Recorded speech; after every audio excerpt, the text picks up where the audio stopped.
Long Lost Friends. I'm Elizabeth Eve King. And I'm Andrea Goyan. So Elizabeth and I, who are together for the first time as long lost friends in forever, Yeah. we met and did improv comedy together back when we were wee things, and then we lost touch. And then a couple of years ago, we found each other again and discovered we're both painters And performers and Pilates teachers and animals. and naturalists. No, Elizabeth, you're the naturalist. I am not a naturalist. Oh, I love nature, but that counts. The important thing is we're long lost friends. And we are both award-winning fiction writers. After one of my short stories appeared in MetaStellar, we started the show. MetaStellar, for those of you who don't know, is an online magazine, and we publish horror, science fiction, fantasy. And if you want to learn more, there's a link below the video. We are so pleased to have Tara Campbell joining us again today for another segment. So Tara, welcome. Thank you so much.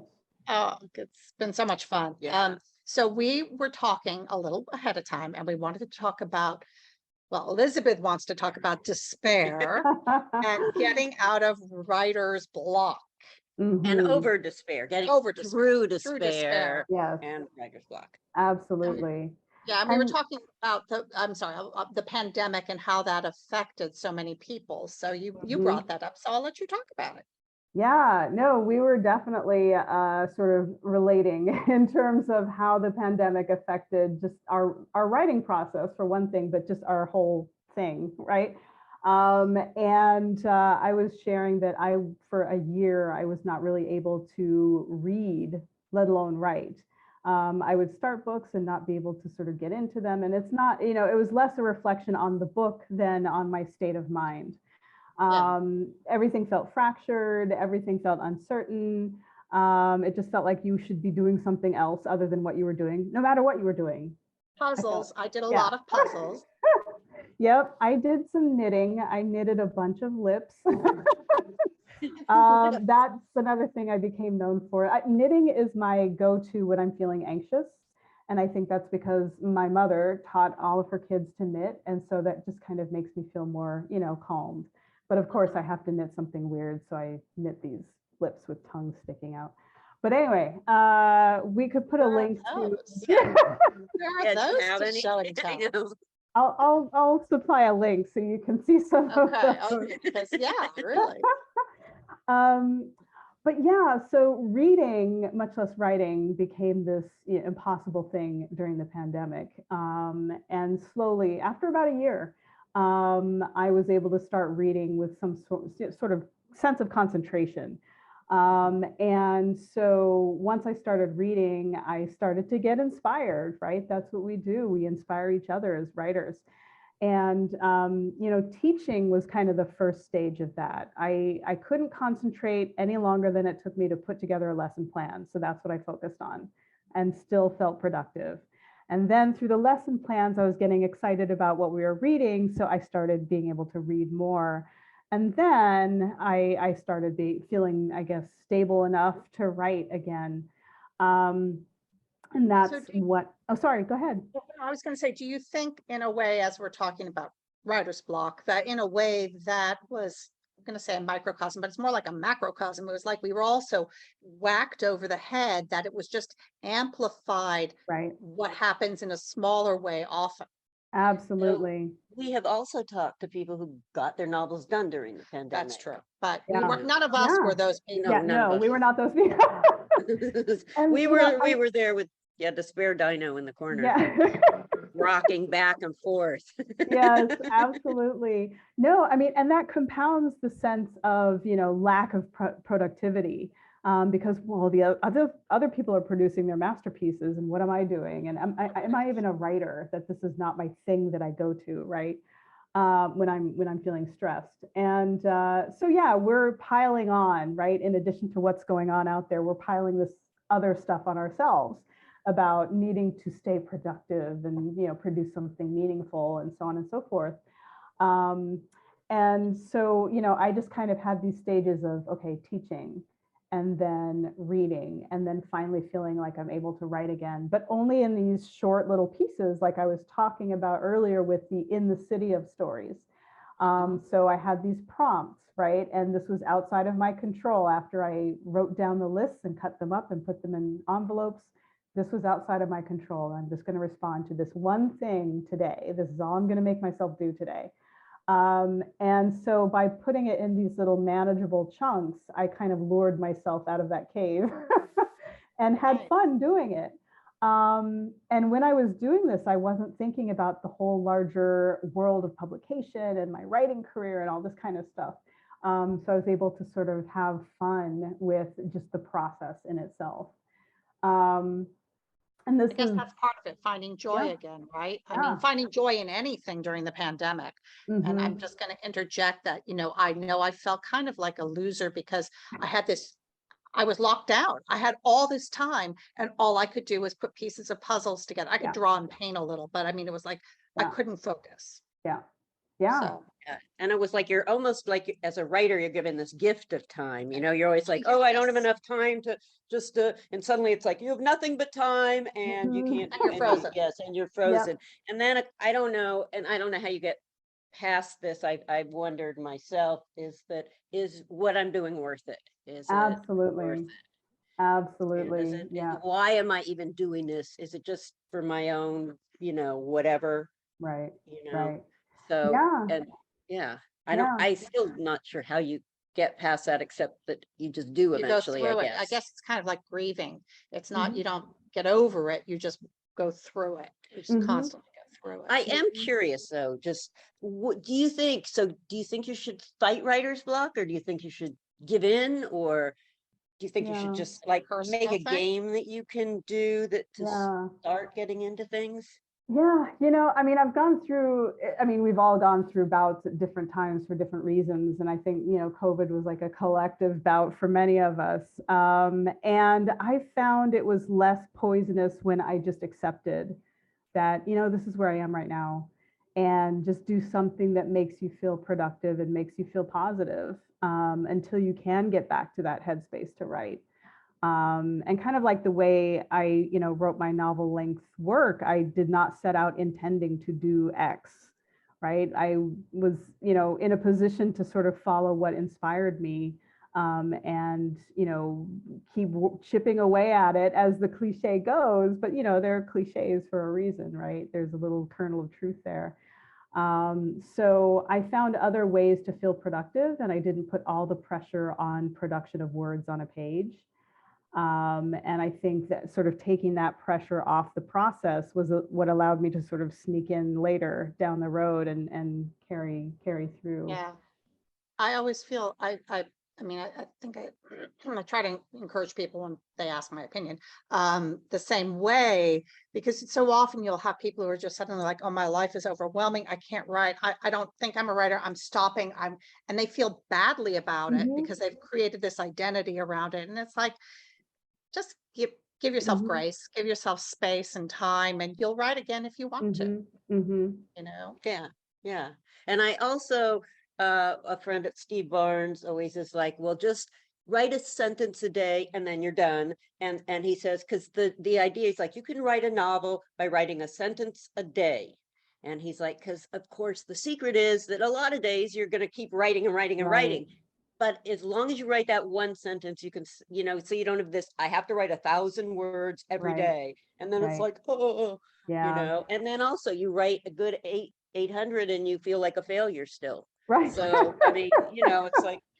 Yeah. No, I'm definitely of the camp that does not think you have to write every day to be a writer. Because frankly, sometimes I think about, when I was a kid and, I was from the generation where we were not scheduled with play dates and, soccer practice and this and that and the other. We had our sports after school. We came home. We, watched some TV. We just sat on the couch and looked at the ceiling, We, yes, in the summer we got jobs, right? But there was a lot of time where we could just sort of think our thoughts and be kids and imagine things. And so I try to get back to that. Like part of my writing process is to get a little deranged every day. To Did you lose. say deranged? Yes. Deranged. Okay, just check. Like, yes, absolutely. Like when I'm on point is when I'm like, I find that I've lost connection to reality for a little bit every day. That's when I'm producing most. I don't sort of set out to say, okay, I'm going to get deranged now. But you just find yourself in this, in this mind space where the rules don't apply. And if you can find that little headspace where you're not conscious of the world around you, and you just kind of like separate yourself from reality a little bit. If you can get into that headspace, then that's when I won't say should, but could be writing most productively. What I find myself doing when I decide, okay, I need to step away, is when I'm thinking about the reception of this, or when I'm thinking about, I'm writing and I'm thinking about when am I going to write 5 pages from now. It's like, no, that's not my most productive mode. So that's when I just have to step away. When I was going to say, I think too, a great part of writing, and I don't mean good great, I mean big great, is the process of what that goes on when you're not in front of the typewriter or the keyboard. When you're, showed my age there, typewriter dinosaur. That when we would dip our quill pens in, when the inkwell would dry up, Or doing that's when the petroglyphs. inspiration would come. Yes. I mean, so much of it is the process that goes on when you're not, like in the shower. I mean, the shower, Yes. hiking, all those times. Hiking especially. Yep. Out in Absolutely. nature, Absolutely. Yeah. And so I just, I have to remind myself, writing is not only what I'm doing at the computer. It's what I'm doing in my little notebook when I get stuck. It's what I'm doing when I go out for a walk. It's what I'm doing when I'm just not thinking in a linear fashion. That's writing. That's really when the inspiration comes. I would sometimes, I'd have a dream and I'd wake up and I'd like text myself these notes in the middle of the night. And then you wake up the next day, you're like, who was this person who was sending me this email? Oh my goodness. What does this even mean? But that's when writing happens, Yeah, it's always. So getting back to being stuck, I guess, except for times like the pandemic, I don't get super stuck myself. I always have things I want to write. Doesn't mean I'm doing very well or get them done, but there's always stuff, there's always process going on that, I really want to sit down and do that. But so that's not how my writer's block comes out. I guess it just sometimes comes out for me when I'm just tired. I'm just like this last few weeks, I'm just like, I'm done. And submitting and stuff, it just gets exhausting. And I'm like, oh my God, that's a why bother kind of thing. And you just kind of reach a point where you're like, oh, I'm just going to take a break and clean the house. Yeah. Cleaning the house, actually, because I've never liked cleaning or been particularly good at it. But suddenly, in this thing of, my husband come back and he's like, wow, thanks for doing all this cleaning. And it's like, it's because I'm in despair. Okay. I didn't kill myself. I cleaned the bathroom instead. There you go. Channel that angst and energy. I'm usually, when I'm vacuuming, I'm pissed. I'm pissed that I have to vacuum, and it shows in the kind of vacuuming I do. Yeah. I kind of think, if there was one thing that, I know we're digressing here, but if I never had to clean another toilet in my life and I could have fresh flowers on the table, I would know I had arrived. And you'll notice me, Elizabeth can look around and say there's no fresh flowers and the toilet is awfully clean. There has to be a way to channel this hostile energy into writing instead of cleaning. I think so. Well, do you ever, because I often wonder too, like the thing that you're trying to say or trying to express, rather than a story that just comes to you. And I wonder sometimes how do they go together? Because it's like Larry Niven says something like, if you don't have anything to say, you can say it any way you want. Pretty words are just pretty words. But sometimes it's the pretty words are what I'm attracted to. Like, look at these pretty words or imagery.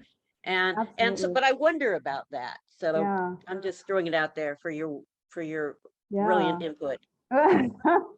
Well, I don't know if it's brilliant, but my input is It's another permutation on the freeing yourself up theme, because I write poetry as well as prose.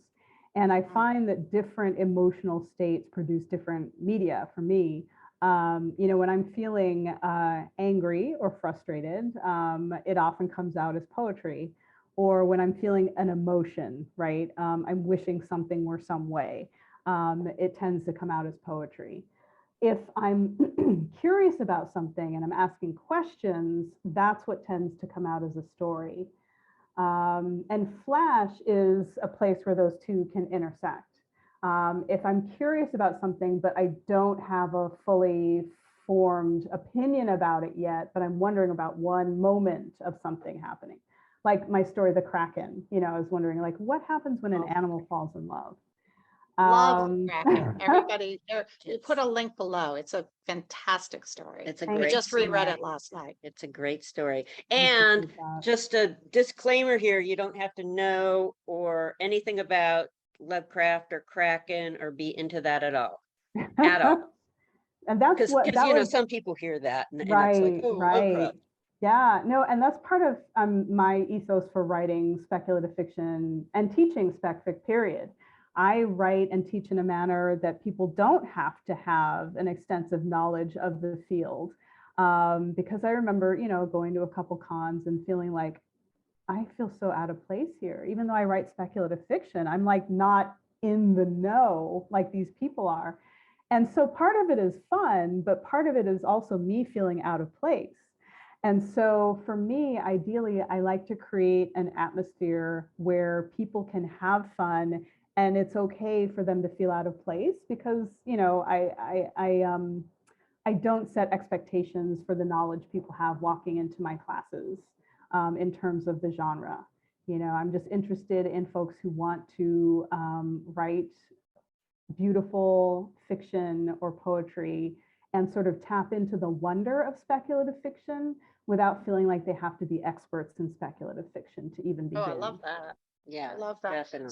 So let's talk a little bit about Flash and what you like to do with it, or some tips you might have for people trying to get into writing Flash fiction. Mm-hmm. Yeah, I mean, I always present my tips or rules as tools, not rules. And I have, yeah, I really like to write from a perspective of, what you have your own idea and your ideas and your own way of looking at the world. And yes, one should learn command of sentence structure and punctuation and so on to be understood, but I don't sort of believe in a formula for how to write this, that, and the other. That said, I've distilled some of the things I notice going on when flash fiction isn't working as well as it could.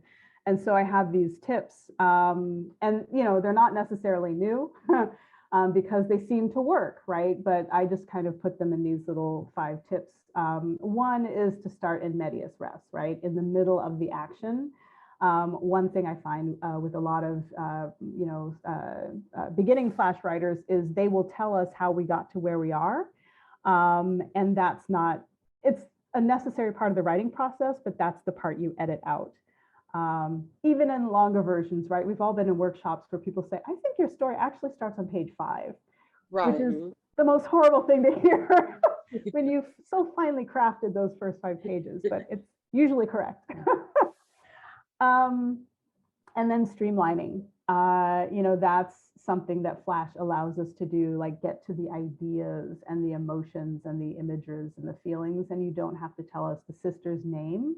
We just need to know there's a sister, if there's a sister. We don't necessarily need to know what people look like.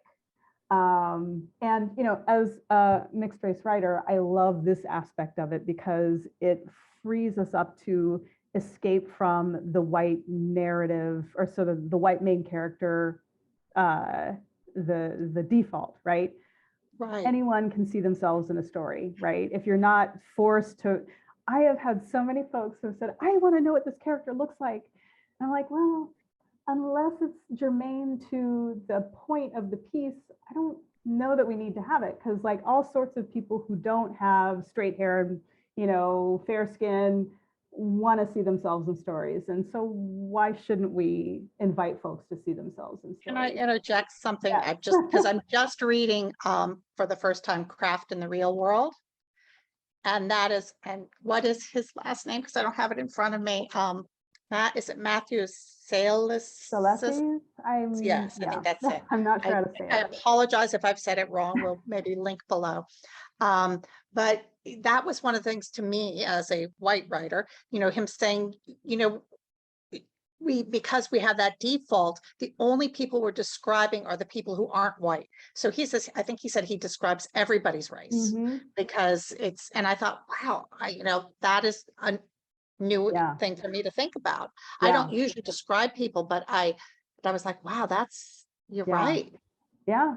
I was working with something where someone described someone. I'm working with another writer on a screenplay, and she described one of our leads as African American, and I'm like, we're going to take them all out. We'll have pictures, but or just leave that open then, because well, there's a not? certain, I think maybe you need this to know the sex and the age and leave all that stuff, but you don't need those right. other stuff. Absolutely. Yeah. So Flash gives you an opportunity to not feel like you have to describe all the characters, right?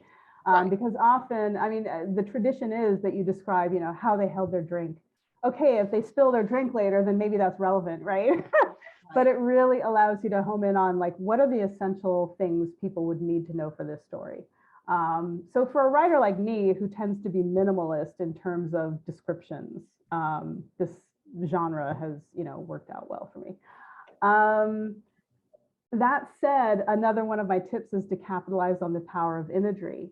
And it is related in that you need to know what image is speaking for what in your story. And if you're piling on images, it's harder to determine, what the focal point is. So Flash gives you an opportunity to really sort of take an image and flesh it out and focus on what is essential for that image, and not sort of go to the defaults of hair color, eye color, height, for example. I don't know that I would describe someone's height unless it's part of their character, like maybe they have a Napoleon complex, right? So maybe it's important to know that they're small of stature for that, part of the story. But so using that compression to decide, okay, what image am I going to capitalize on, and what verbs? How can I use verbs to sort of compress that idea? I think verbs are sort of an untapped resource. People using forms of is and has rather than more descriptive language. Like it's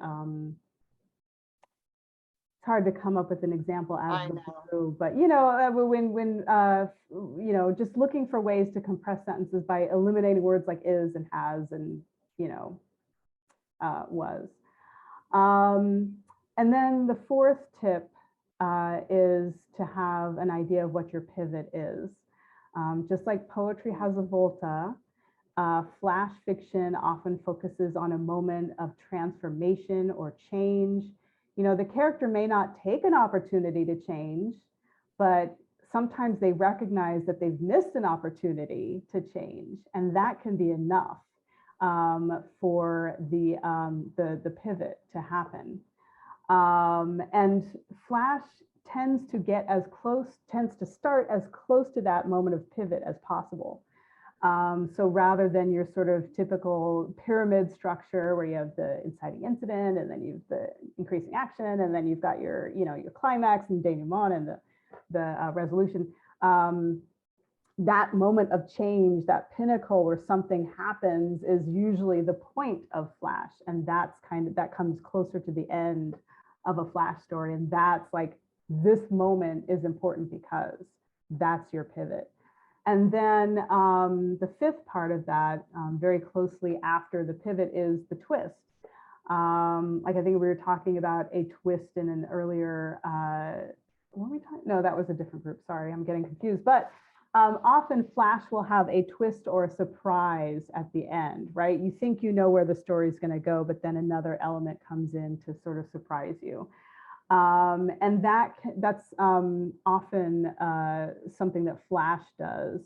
And as long as it doesn't turn into sort of a punchline effect, that's something that I think can sort of separate Flash from, from longer stories, where you have more time to go into the, the denouement, and then the resolution is kind of compressed in a Flash, where you have the pivot and then the twist at the end. Again, these are tools, right? So often I'll have people say, well, this story doesn't have a twist, it's not Flash. I'm like, it's a tool, it's not a hard and fast rule. And do you find it similar thing with micro? Absolutely. Yeah. I mean, micro being a subspecies of Flash, if we can say that. But yeah, often, and micro especially, will often end on the twist, right? And because it's a micro, you can do that in a way that it doesn't come off as a but-um-bump type of punchline. So certainly micro does often, takes advantage of that, and takes advantage of that compression, like by focusing on an image to symbolize a transformation rather than having the character talk about a transformation. An image often shows us that a character is, transforming or having an epiphany or something of that nature.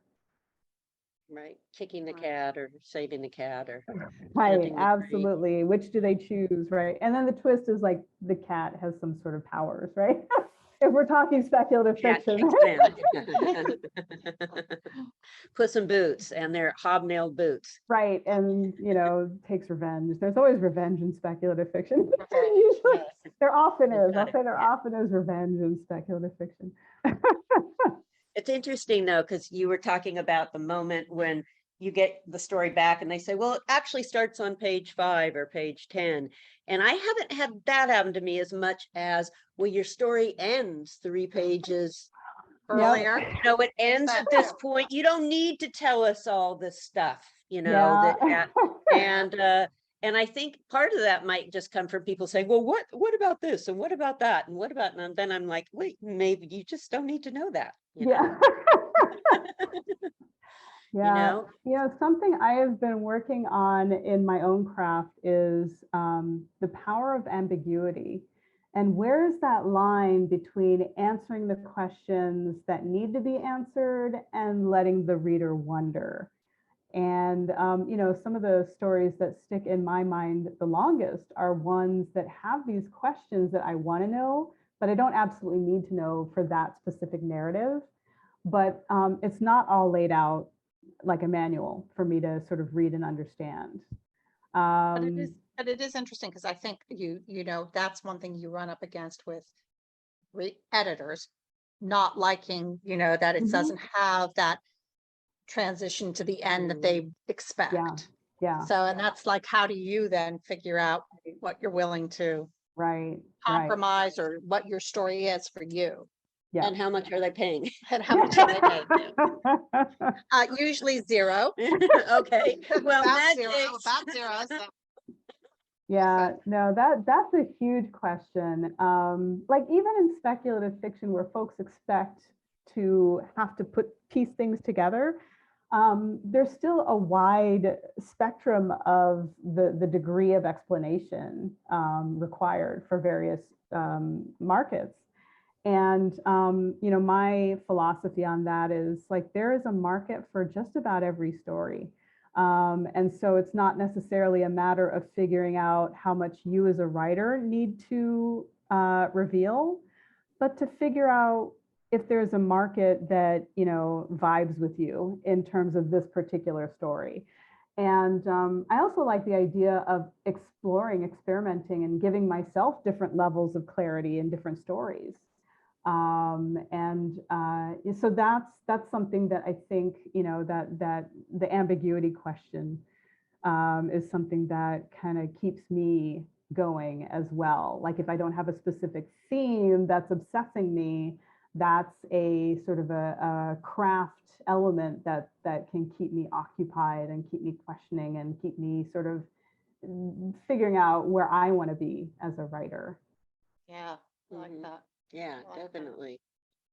Oh, gosh. So, We could talk for hours, but we yes, won't. We'll be yes. done. We'll be done. We'll do it again. We'll do it again because this is fun. so much fun, Lovely. and I have so many more questions. I And know. I love not just the idea of so many of the things, but like treevolution. I just love that word.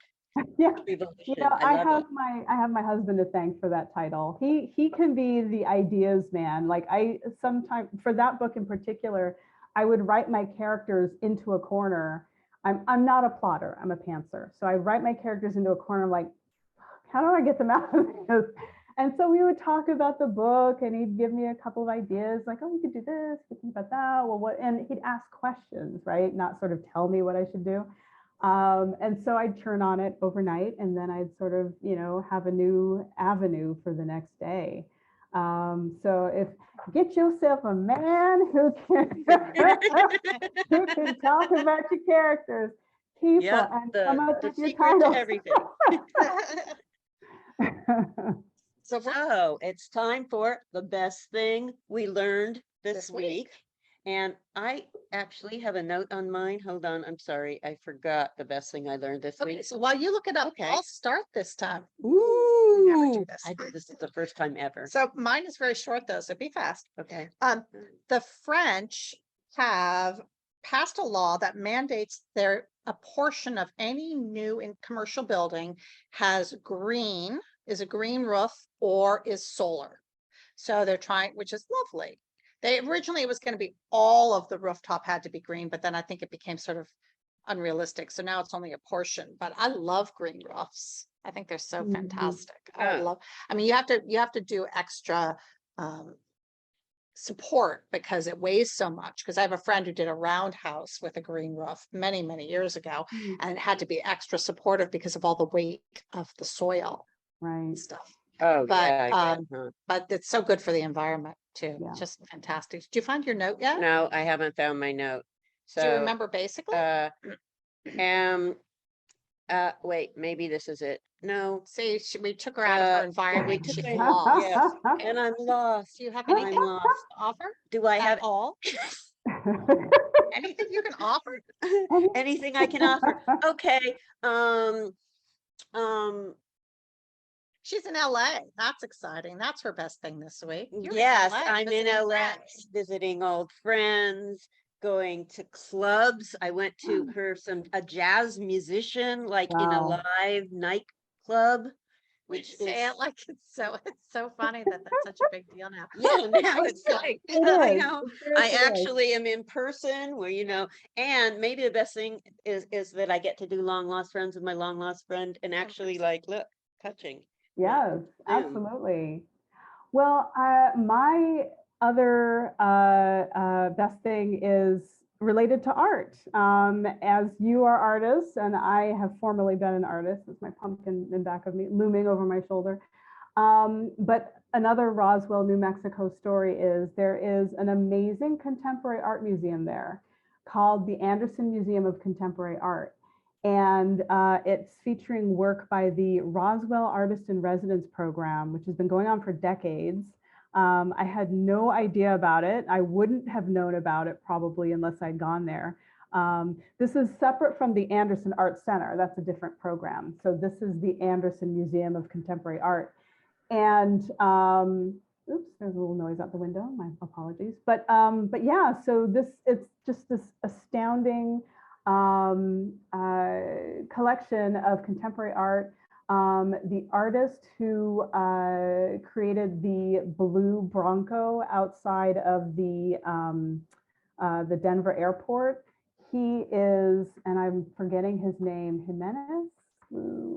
Hopefully we can edit this in. Bronco Denver airport. Anyway, he is featured in this museum. He has a lot of works of art there. Luis Jimenez.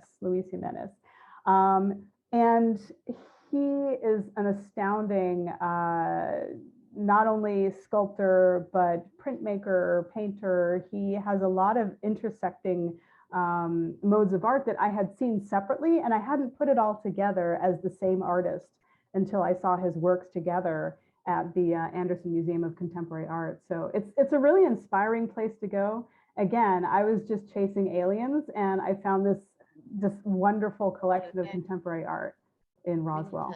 Road trip. Yeah, Yeah. road trip. Well, one really amazing takeaway from just talking to you is just like get an idea that interests you and just pursue it and get into the joy of the pursuit and the joy of it, and hopefully the work, you Yeah. know, don't focus on what am I going to accomplish, just focus on the what am Yeah. I, wow, this is so interesting. And Yeah, that's a definitely. really cool thing that Yeah. that Yeah. you give us. Yeah, thank you. So thank you so much. And also want to say thank you to Maria Korloff, who is our producer, and to Sydney Levinson, our editor. Yes, and thank you everyone for coming and watching. And if you enjoyed it, please give us a little like below. And if you'd like to help support the magazine, you can visit our Patreon page. And we use all the money that is collected there to pay authors for their original fiction. And thank you so much for joining us today. This has been so much fun. Just great. Yeah. Thank you Thank for the you. invitation and discussion. Thank you, It everyone. was really fun. Thank Really, you. really fun. Okay, Thank we hope you. we'll have you back. So Soon. yeah. Okay. Bye, everyone. Bye. Bye.